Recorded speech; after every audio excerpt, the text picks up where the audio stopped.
Hello. Hello. I have everybody on the phone for you. Thank you. You're welcome. Mr. Eastin, Yes, sir. Mr. Casavelli, Yes, sir. and Ms. Costelli. Yes, sir. All right, this is CV 2017-055-490. Council and the parties are present by telephone. I set this after receiving the request from Mr. Eastin.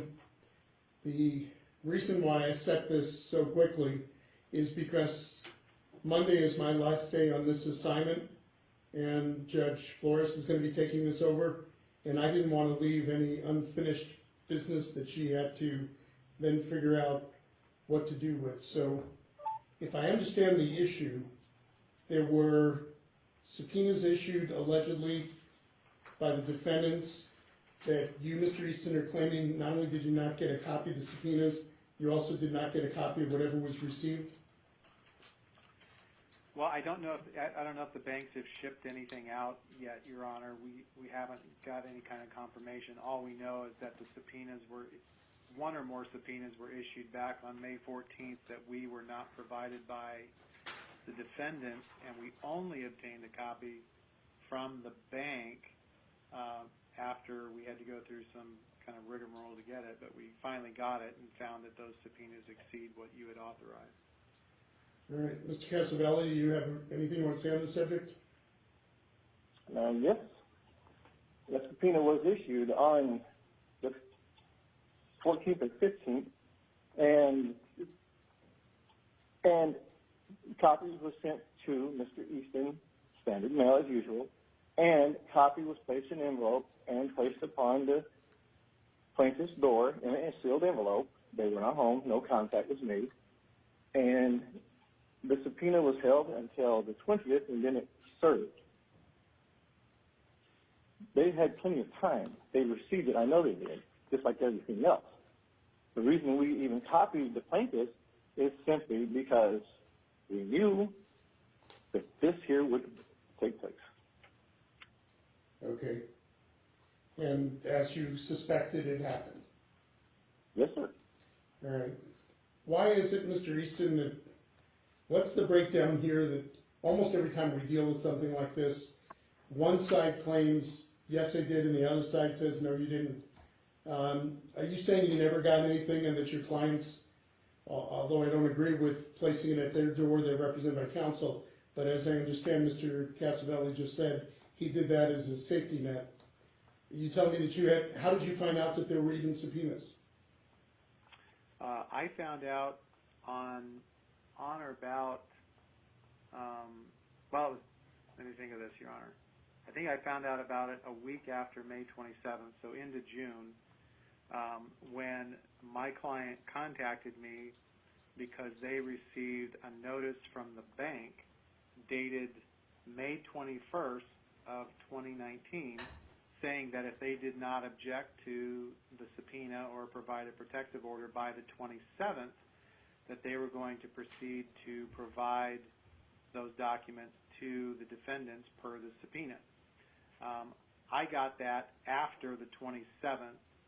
I'm trying to think back exactly when I got it, but it was a couple days after. I know that the time limit set forth in that letter from the bank had expired, and that's the first I knew that subpoenas had been issued.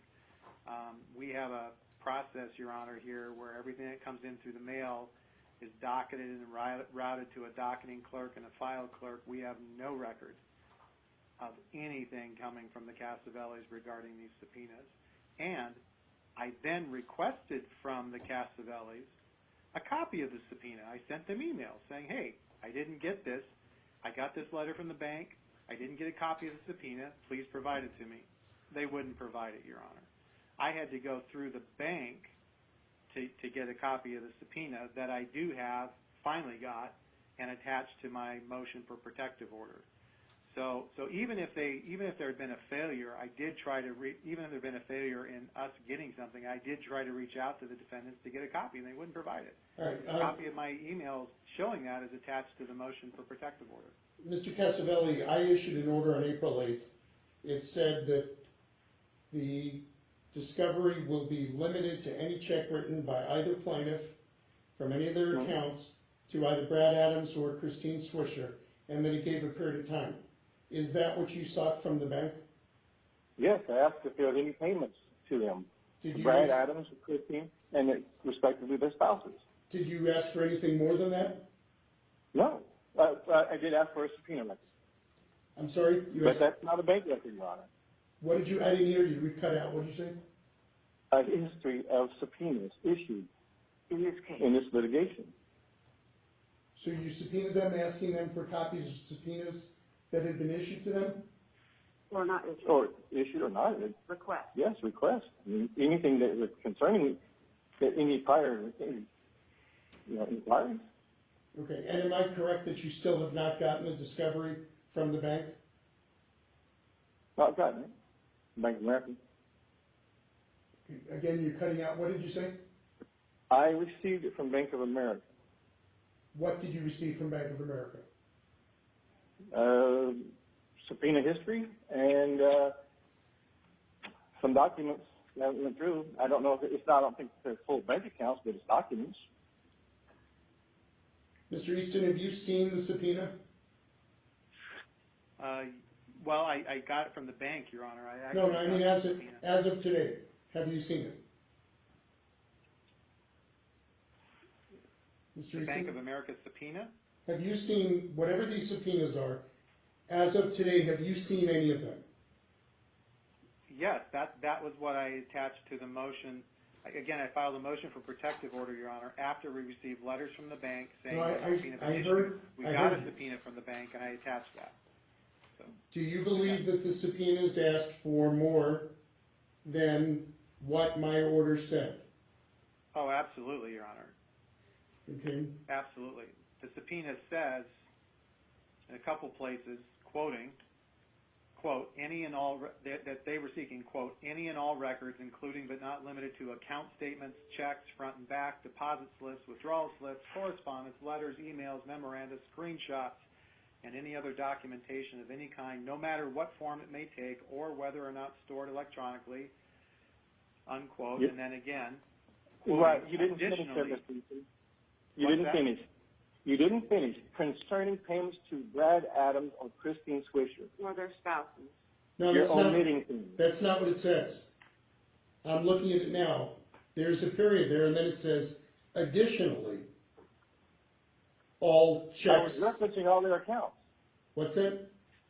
I was referencing all their accounts from the prior subpoena that we got. I don't know which account they made the payment from. Or if it was money orders or traveler's No, checks. that part I understand, but what you asked for was all of their account records, all of them, for the period of August 1st, 2017 through the present, and then additionally, you asked for payments to Brad or Nancy Adams, Joyce Johnson, and et cetera, et cetera. You made that additionally.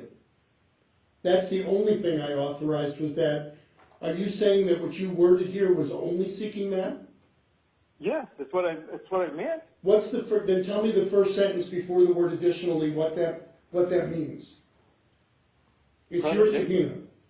Whether or not stored electronically for the period August 1st, 2017 to present date.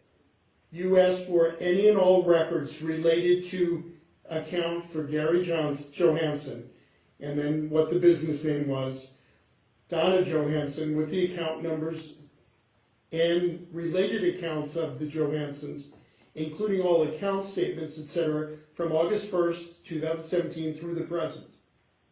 You asked for the whole shebang, did you not? But I didn't specify what type of document, which that's where the additionally business checks, personal checks, made payable to. I tell you, I don't believe a word you're saying, because your words speak Well, this is nothing new, completely. Your Honor. Your This words is nothing speak. new. What you wrote is completely contrary to what you're saying. You didn't say, I want I these disagree. payments. I'm talking. I You didn't say, I disagree. want these payments. You said, I want the whole account, and additionally, I want these payments. Is that not what That's you not wrote? what was intended. That's not what was intended. Is I that, wouldn't say is that the what's, word we said anyway. whatever was in your mind, is that what it says? Excuse me, whatever was in your mind, is that what it says? Okay, so now I'm to be held as I'm an attorney. That's right. I am a pro per.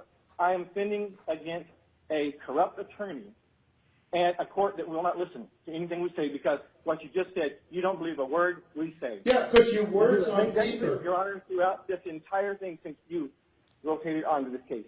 All right, you're entitled to your opinion. You're not entitled to your own facts, though. And the fact is what is in front of me. You asked for the whole account, the entire For every thing. method that could be paid out to Christine or Brad or their husband and wife. So, Are you telling me that what I'm reading, are you just asking a simple question? Are you telling me that what I'm reading in black and white is not what it says? yeah, well, first of all, do you understand that the Johansons with Bank of America has 15 active bank accounts? If not more. Okay, Do you understand that if I was Bank of America, I wouldn't opt to sit through years of records to look for payments. They would just probably bulk give me something. Not everything, but something. They wouldn't just look through all that for one check. At $25 an hour, I think that would create an unreasonable burden and the cost on us as defendants. And I think okay. Now that's a reasonable point that you're making, but that would suggest to me that you decided, instead of paying them to go search it, I'm gonna ask for everything and then I'll find it. No, Is that no, what I you're, talked to them. what's that? I talked to Bank of America. And that's what they told you? Yes. So if they told you that it would cost a lot of money for them to find it, it would be easier for them to just turn everything over, then you're acknowledging to me that you asked them for everything to turn over. Not everything. We didn't ask them for everything. It wasn't the intention. We asked them for payment to Brad and Christine. In whatever method that. Whatever method. I mean, I wanted something that says that the plaintiffs and their attorney paid off these two witnesses. If it was nothing more than a deposit slip or a wire transfer confirmation, something. But you said you wanted to limit it down to, as Mr. Easton puts it, laser focused check. There is more than one way to make a payment in this day and age. And that severely restricts the defendants here in their discovery by saying check only. That includes online transfers, everything. A check Okay, only. again, A check only restricts. again, that's a bundle. valid point, but that's not what the words say on paper. What the words Well, say that's why is, it itemizes out money orders, checks. Well, it goes to clarify right there. It's being misconstrued. Certified checks, money orders, online transfers. It encompasses any method that you can pay someone. A thorough But- method of items. and again, May I ask a question in here? And first of all, for the record, I'd like to make sure that this is clear. The subpoena was issued on May 14th. It was served on May 20th. The letter from Bank of America went out to the plaintiffs on May 21st. They held a letter until May 31st when they sent it to Mr. Easton on May 31st at 10:49 a.m.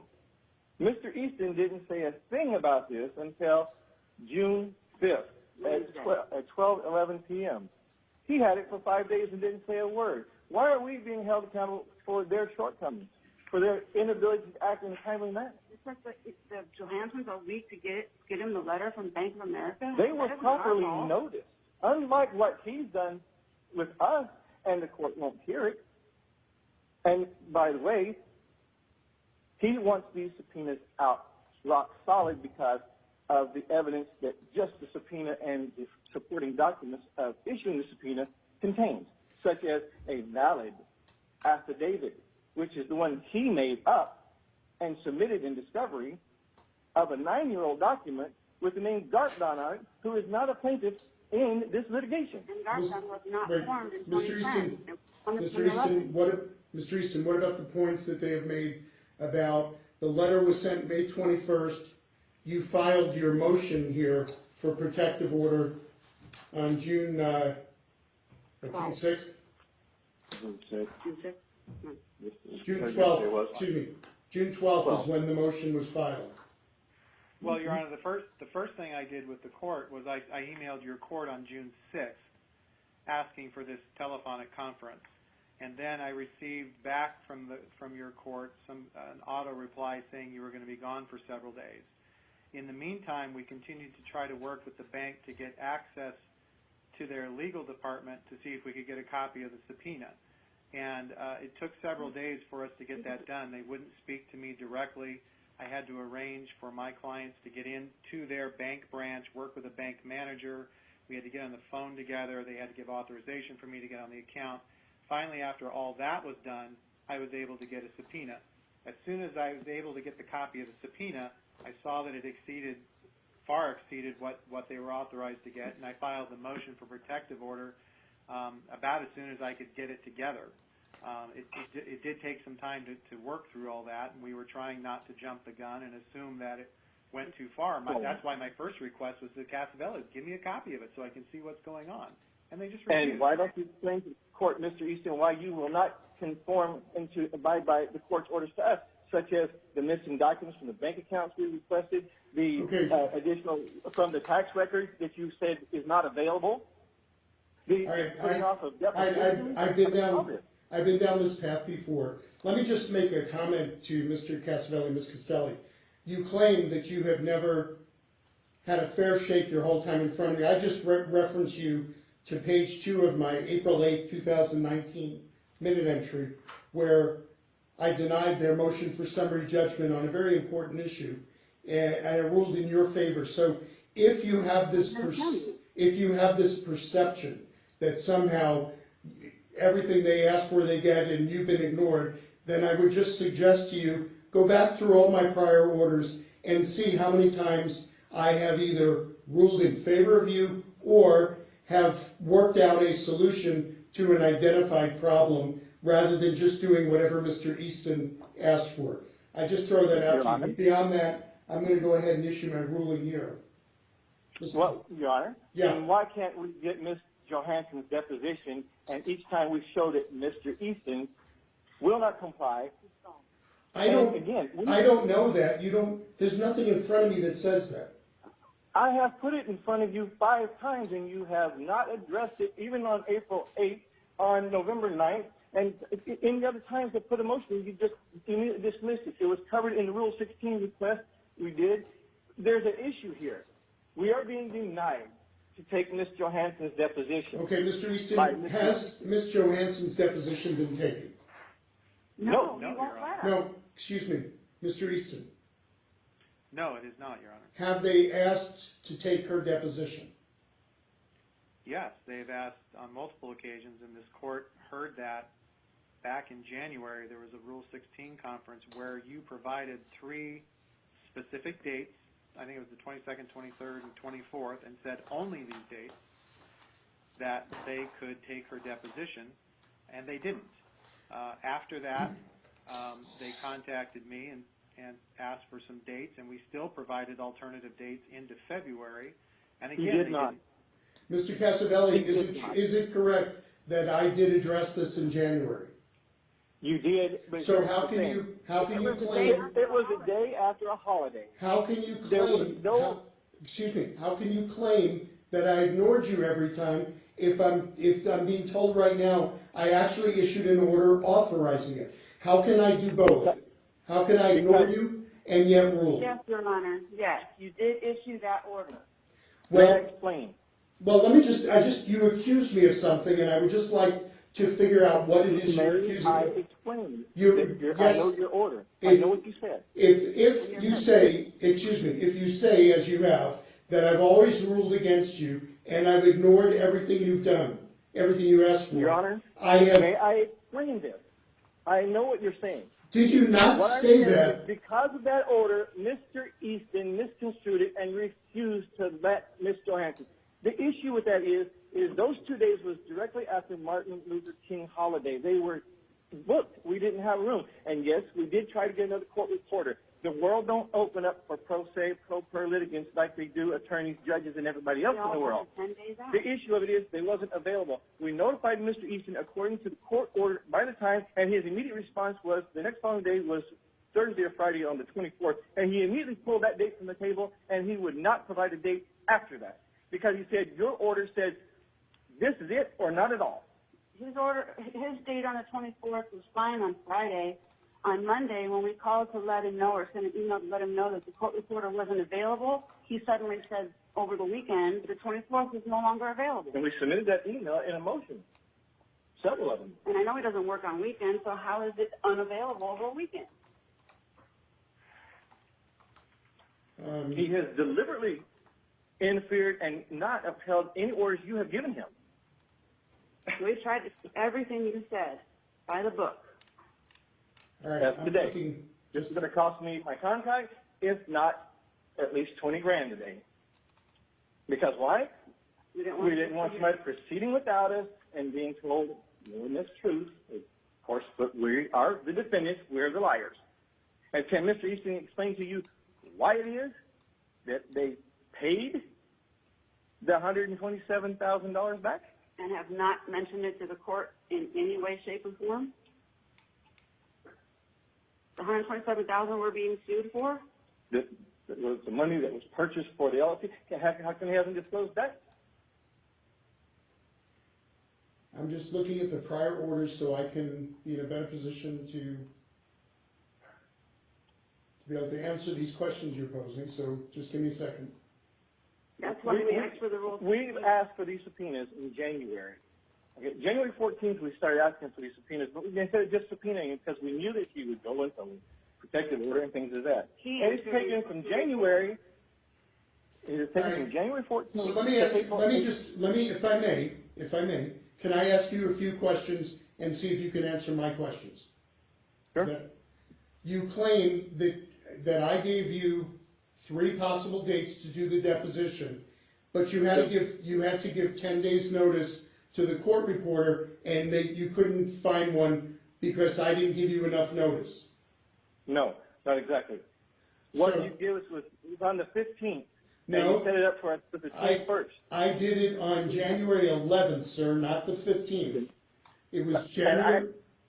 Excuse me, January 11th, and I used those dates because that's what we discussed on the phone, which means on January 11th I said do it on the 22nd or the 23rd, and that you will email Mr. Easton no later than the 15th confirming which of the 2 dates you were going to use. Now, during this discussion, you said I issued an order and made you do it right away, and court reporters don't drop things for the way they do for judges or attorneys when you're pro per, and how unfairly you were treated. You premise that on the notion that I made that order right before January 22nd.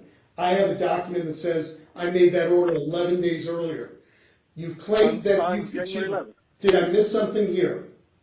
On January 11th, is that right? So January 11th I said you had, and I didn't pick the dates myself, you told me those dates.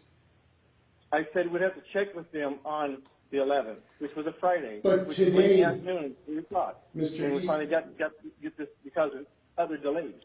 It was on the 11th. We did call. All right, And but wait a second. Monday. You're not listening to me.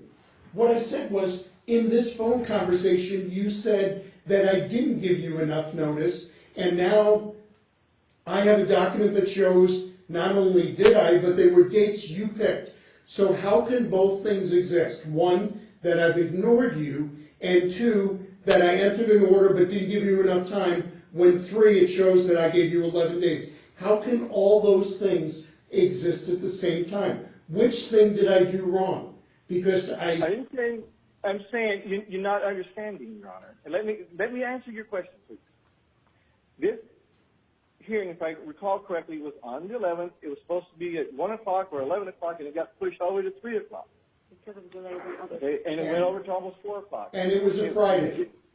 I got that. We didn't get in touch with them until Monday or Tuesday, because I believe Monday was Martin Luther King Day.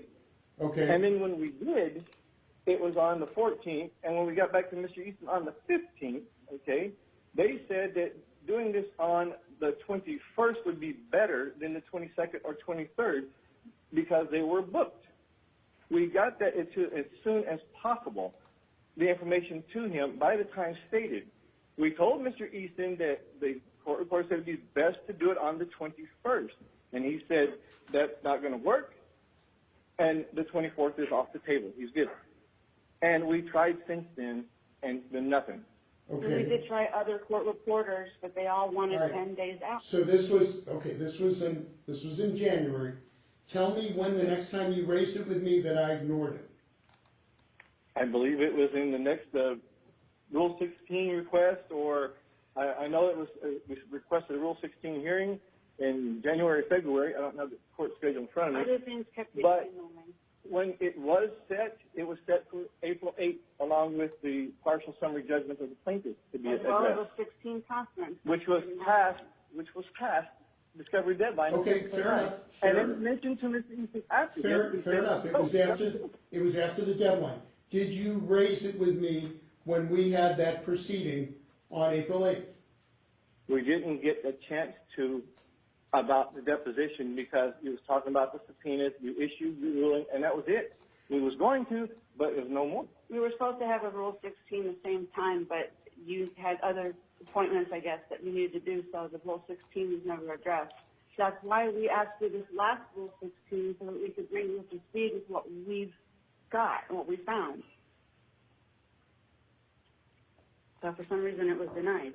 We have tried almost 30 times to set Mr. Johansson's deposition since October with Mr. Easton. And it has been one excuse after. There was an excuse about, oh, he don't want us taking the video of her deposition, and he's going to do this and that, and he's postponed, installed, and even pulled this telephone conference. Okay, so let me just again, I just want to point out the facts. The April 8th proceeding that you're claiming, we ended up doing other stuff and you never had a chance to mention it, and it was cut short. Just wanted you to know. That proceeding started at 10:29 a.m. The proceeding ended at 12:03, means 3 minutes after noon. So you're saying that in an hour and a half, somehow I precluded you from bringing to my attention the deposition. I just want to understand if that's what you're claiming. I'm saying we didn't get to mention it because we did mention the subpoenas being altered and not issued, okay, properly. We talked about that. You acknowledged that. We told you that he was altering documents, and you talked about that. You spent a lot of time on him and his partial summary judgment with this equitable mortgage thing that he had absolutely no evidence over. We explained our part of it, and that was the biggest part of that. We then moved on to him stating to you, I think that he subpoenaed his own client's records. That's what led into, he had that altered document in front of him that he was about to show you, and we said to you in court that it's a 9-year-old document he's submitting in discovery as a legitimate document to validate his made-up subpoenas. He put a paper over it. He's put a paper over it. Okay, so again, I hear everything you're saying, but what you claimed was that I've never ruled in favor of you. I always give Mr. Easton what he asked for, and I ignored your requests.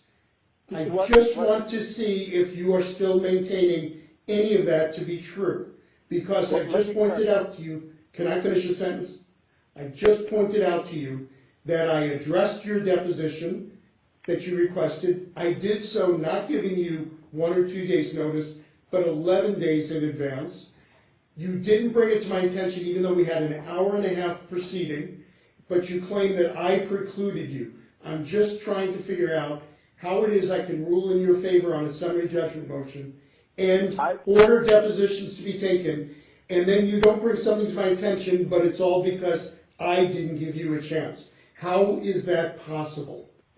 I believe that it was in the motion and the paperwork of the replies and response that about the deposition as well. I mention it every single time. Well, you obviously didn't mention it that day because I've never ignored anything that was put in front of me, and you know that to be true. That doesn't mean I ruled in your favor, but I never ignored it. Now you're telling me that, yes, you did raise it, but I just ignored you. Now I'm just trying to figure out what you're claiming I didn't do. That's all I want to know. that wasn't addressed, and I'm pretty sure that there was emails and things attached to the motion. So here's my question to you. Somewhere buried in documents is some communication between you and Mr. Eastin or you and somebody, and when you're sitting in front of me, you don't tell me about it, but I'm supposed to have figured it out on my own. Oh, wait a minute, this is somewhere near No. So how were you precluded on April 8th? In an hour and a half, how were you precluded on April 8th from being able to at least say, hey, by the way, we still haven't done the deposition? You're misunderstanding this. You accused me of something that was very direct, that since I got on this court case, I have never ruled in your favor, and I have ignored what you've done. Those were your words. Okay, well, let me correct that then. Please. May I? Oh, absolutely you may. September 13th, you made a ruling on a telephonic hearing. Okay, I have it right in front of me. And at the bottom footnote on page 5. Okay? There's one that states that the court recognized response time for the motion not passed, and unless plaintiffs were able to put forth motions during oral argument and the court is elected not to delay ruling. In certain bank records were obtained illegally, as alleged by the defendant. Wait, which document are you reading from? The minute entry on September 13th, 2018. There is no minute entry of September 13th. Well, it's probably the 15th for logged online. So the actual hearing is on the 13th. All right, I want to be able to pull it up. Let me see. Okay, I think I might have found it. Hang on. Okay.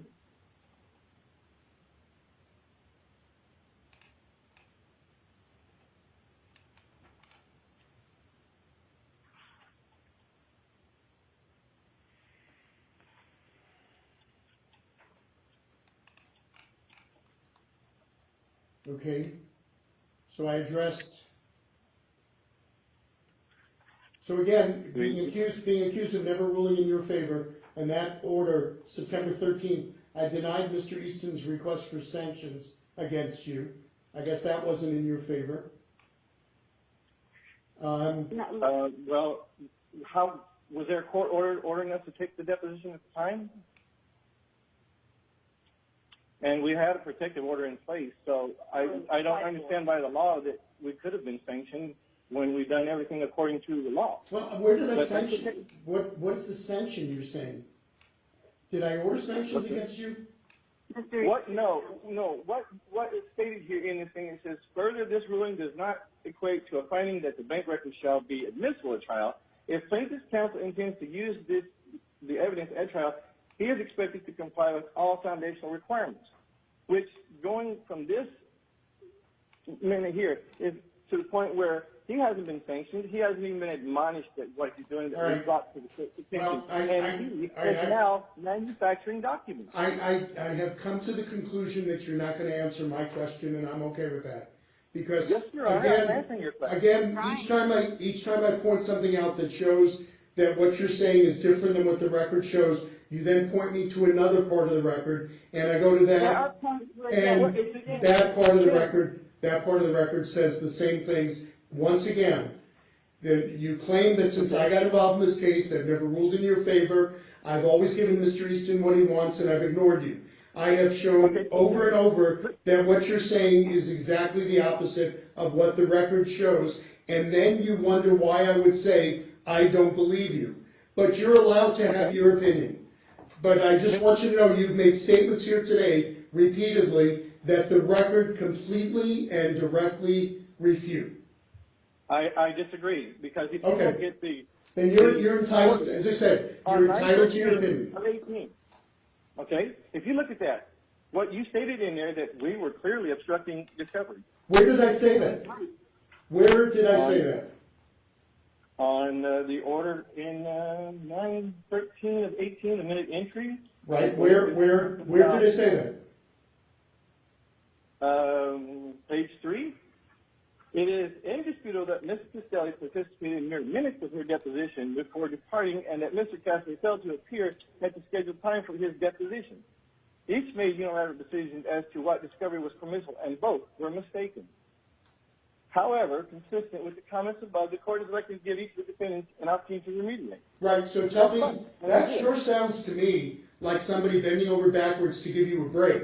Really? You have somehow, It sounds to me like I'm requesting documents of payment, not in the entire bank okay, account. all right, But here we go. We go on I further. appreciate it. You know what? We're gonna agree to disagree, and I'm gonna let the record speak for itself, and if you're correct, then I apologize. If you're mistaken, I'm not asking for an apology from you. I'm asking for nothing from you. But again, here you point to September 13th and say how I commented about sanctions against you, when in fact what I said was exactly what happened. You didn't participate in the deposition. Hers finished quickly, yours never occurred. You made a decision to walk out as to what's permissible or not, and I concluded you were mistaken, but however, I was giving you a chance to fix it, and you're telling me that wasn't bending over backwards for you. You're telling me you've been mistreated.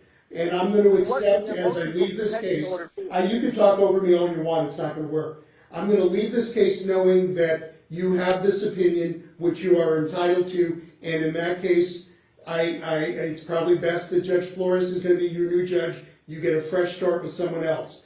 But when you were not busy explaining yourself, maybe read over everything I wrote, and you'll suddenly look at it and go, man, did we make a mistake? Because when Judge Cohen was involved, Judge Cohen consistently gave us a break, tried to address our concerns, tried to figure out solutions rather than blame. And when maybe you'll see that, and maybe you won't. You won't let me speak. I won't let you speak. Or do I get shut down again? This is what I'm talking about. We don't get to be heard because you don't want to hear it. If you go on to the page 3, the middle one here. Sir, I'm not going to be lectured by you. Go ahead. If you have something to say, go ahead and say it. But don't lecture me. You warn us in this minute entry that we be careful what we refuse to answer. That we're only allowed to object to form, and that's it. That's what the rules say. And now, Mr. Eastin ran with that. And he's been running with it ever since. Every order you put down, he puts it in that sausage grinder of a brain of his and spits it out into something else, and he abuses the process. Okay, and I just want to mention to you, the rules of procedure say, I didn't write them, that you can only object to the form of a question. I was informing you of what the rules say, not the rules I was making, but the rules that the Supreme Court issued. So how is that wrong? I understand you was explaining to me. I don't have an issue with that. What I'm stating is Mr. Eastin twisted this. Just like he did the deposition, it's now today or not at all. As with everything. Okay. He says that... Do you still want to take the deposition of Ms. Johansson? Yes. Okay. He just said flat out no. Okay. We even sent a notice and he said rescind it. Mr. Eastin, what is your position about the fact that they have not yet taken the deposition of Ms. Johansson? Your Honor, I've responded to that. They filed a motion to compel, a motion for sanctions, and a request for a Rule 16 conference that I've responded to in writing. That's currently before the court. That's beyond the subject of what we're doing here. I have an appointment I have to go to, Your Honor. That's why I was very clear that I only had 15 minutes, and now we're into 45 minutes. Okay, well, it's 38 minutes, and just so you know, Mr. Casavelli and Ms. Castelli also had scheduling conflicts, and they moved things around for this conference as well. I'm okay with that, Your Honor, but I was told it was 15 minutes. That's the issue. Well, I guess you should have known in this case nothing is 15 minutes. That's why I asked. But my position is, Your Honor, discovery closed on March 29th. They had multiple opportunities to take Ms. Johansson's deposition. You ordered it for 3 different dates. They did not take it on those 3 different dates. I sent them an email providing them alternative dates. They've said today that they didn't receive that. I don't believe that. I believe they did. But I gave them alternative dates going into February, and they never took her deposition. And then the cutoff that the court provided for the extension of time on discovery came on March 29th. And if I recall, the court extended it to March 29th only for purposes of what was added to either our amended claims or their counterclaims. So they can't go into any issues anyway for anything prior to that, and that's what they want to do. So the courts ruled on this, and even though they complained that I objected to her deposition going back into September, all those things were subsumed in part of the Rule 16 conference we had on January 15th, in which the court gave 3 dates for them to take Ms. Johansson's deposition, which were 3 of the dates I previously supplied to them at the beginning of January. I gave them 9 dates. I gave them 9 dates in January on which they could take her deposition, and they insisted that it happen on a specific date that they wanted, which we just couldn't do because she had a previously scheduled doctor's appointment. I've apparently infringed on all of your time this afternoon, so I won't do it any further. I'm going to issue my ruling in writing and give what I hope will be clear direction on both the issues relating to the bank records and also the issue relating to discovery. And I then wish everybody well and hope that this case is resolved at some point in the near future. Respectfully, Your Honor. Respectfully, you have to know this one thing. There was no date offered for Ms. Johansson after the 22nd or 23rd, whatever it was. Okay. He pulled every date after that. All right.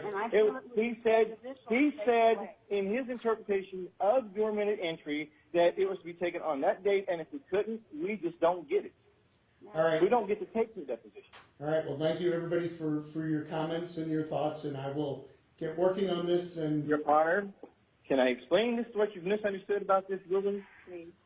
Please? Go ahead. I did not mean to offend you on it. I was trying to explain it, and not in the best way, that your rulings in these minute entries, Mr. Eastin contorts, misinterprets, stretches, and out lies to get this way and to prevent us from our discovery. I must have. I appreciate that. This is a very heinous I must have misheard you then when I thought you said that since the day I got involved in this case, I've never ruled in your favor, and I've ignored your positions. No, I must have misheard you. Wrong wording. Wrong wording, Your Honor. That's trying fine. to explain that what's taking place in discovery. No, that's fine. I accept that. I just must have misheard you and reacted to it. If that's not what you were intending, then I shouldn't have reacted to it, and we're good. So. And I probably should not have said it in those matters if I did, and I did. I probably did say it that matter, and I didn't mean it that way. I'm just trying to say that the orders that you give in these minute entries be misconstrued to use against us. No, and he says that what you say is absolute. I appreciate that you have significant issues with Mr. Eastin, and also believe he probably has significant issues with you both as well. And that's unfortunate. Respectfully, Your Honor. One more thing. One more thing. The manufactured documents. There's proof that he manufactured. Okay, that issue we don't. It would be unfair for me to try to take that issue up now. And at the risk of being accused that I cut you off, today was to talk about the bank records. I also heard about other things. That's what we're talking about. That's what I want to say. We can't go to the Arizona State Bar until a judge makes a decision. The judge is going to make a decision, and the Arizona State Bar won't. And he's abusing that as well. Okay. These subpoenas that our options are the Supreme Court. The subpoenas that we received, we honestly, Your Honor, we feel that it would be highly prejudicial to our case if he gets his request of quashing everything, including our subpoena for our own records. He's stating that bank records too. He did to us, and then he sort of speaks. We're doing it to him. We didn't do that. Okay. We haven't done that. We did notice. You piqued my interest. You're saying that he's trying to quash you getting your own records? Yes. He wants us to quash everything. Let me please. We subpoenaed our own bank records, Compass Bank, back in I think it was January or something, maybe February. And those documents do not compare to what he has submitted into discovery, because he submitted a document from 2010 that has been altered to put Gartdon LLC's name on. Well, no, I know that you say that. I got that. But then you at trial will present your records to show that they're trying to pull a fast one.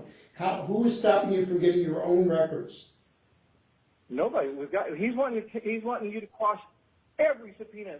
Okay. Send his response to No, wait. This is what it is. He's altered documents. We don't know how many. There's thousands of documents. We're going to have to go through them one by one and compare what we have. And that's what a trial is for, though, is if they try to present evidence that you believe has been altered, then you have the right to challenge that at trial. And if there And Your are Honor, records, it should... a motion to reset the trial date and to make it for at least 16 days. I did continue the trial at your request into October because you had all this work to do this summer. Didn't I do that? Yes, I know. Can you extend it to at least 16 days then? Okay, I'm gonna thank you for your time, wish you well, and we're gonna end the conference call here, and I'm gonna do my best, and if there's Please something... don't make us get rid of these records. It was, Your Honor, Okay. this is Brian, if I may, just one quick comment. I don't know how many subpoenas were issued. If more than one was issued, I don't know that. And that's why I need the court to actually look at the record and see if other subpoenas were issued, because they might be overbroad as well. That's the one thing I just asked that you would also... That wouldn't be part of, I don't think that would be part of the record. When a subpoena is issued, it doesn't become part of the court file. See, that's my problem, Your Honor. I don't know if there are other subpoenas here. But there is a I don't know if solution. there's been other subpoenas Right. that have been issued here. There is a solution to that, which is Okay. that your clients contact every one of their banks and provide them with a copy of the order that I issued previously and the one that I'm going to issue now, and I will try to cover it that that if there are things you discover that are nefarious, that you will have the opportunity to tell them to hold where they are until you can get it addressed by the court. Okay, That's okay, what you're missing. that makes sense, Your Honor. Thank you. All right, thank you, everybody. Now, thank you, Your Honor.